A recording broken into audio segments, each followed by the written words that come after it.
To understand how to read music, we need to start with the map or the background on which we put notes and rhythm. And that is called the staff. It's sort of the foundation upon which all the notes are drawn, and it looks much like this. The modern staff comprises 5 lines, 4 spaces. So we have notes on spaces. Between the lines, we have notes on the lines. So we call them line notes or space notes. And each one of those notes corresponds or maps to a key on your keyboard. And that's how we know what key to play on the keyboard. So the location of the note on the staff tells us what to play on the keyboard. We use 2 clefs, C-L-E-F. The one on the left is the treble clef. Some people call it the G clef, which we'll find out why in just a moment. And most of the time the right hand plays notes on that clef. On the right hand side you see the bass clef. I always call it bass clef. Some people call it the F clef. And most of the time the left hand plays those notes. So it's the treble clef and the bass clef. So the treble clef, sometimes called the G clef, because in that curve there is, it passes right through or circles that line where the G resides. The G on the keyboard, and that G is the G right above middle C. So a lot of people call that the G clef. I've always grown up calling it the treble clef.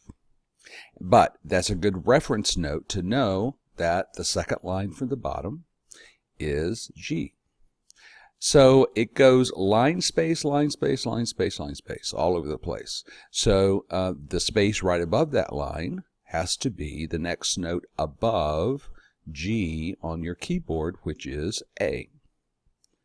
And then, so the next note above that, don't worry about the stem direction right now, but the note above that is on the third line, and that's the next note on your keyboard, next higher note on your keyboard, and that is B. And so the process continues all the way up until you get right above the top line, and there's a space there, and that's the G, the higher G on your keyboard. So what do you do then? We have 88 notes on the keyboard, but we don't have quite that many lines and spaces on our staff. Well, we start adding some lines, and we call them ledger lines.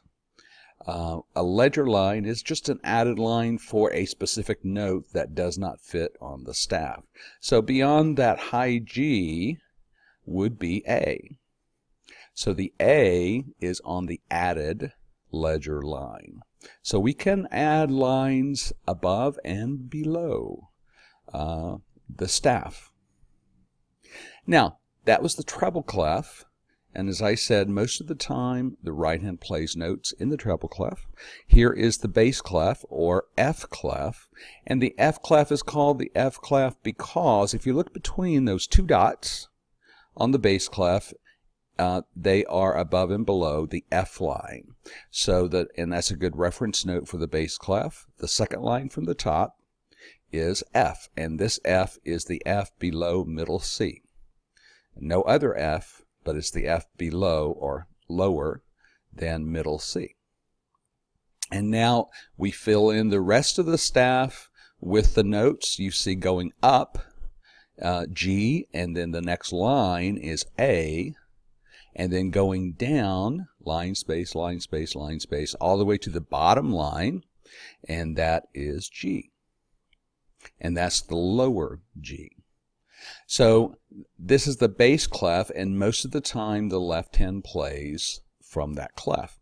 Now, we talk about what we call the grand staff, because in piano we read basically 2 staffs, one for the right hand, one for the left hand.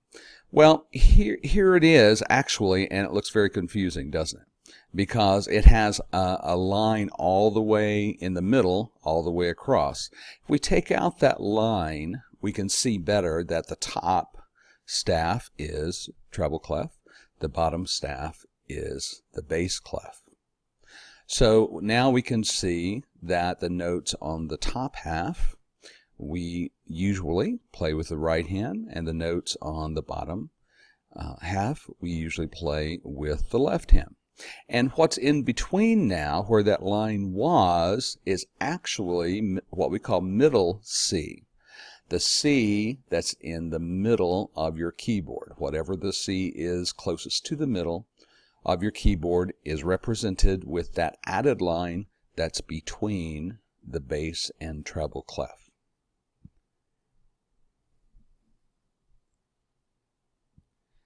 And again, if you have any questions, please give me some comments or questions in the page comment section.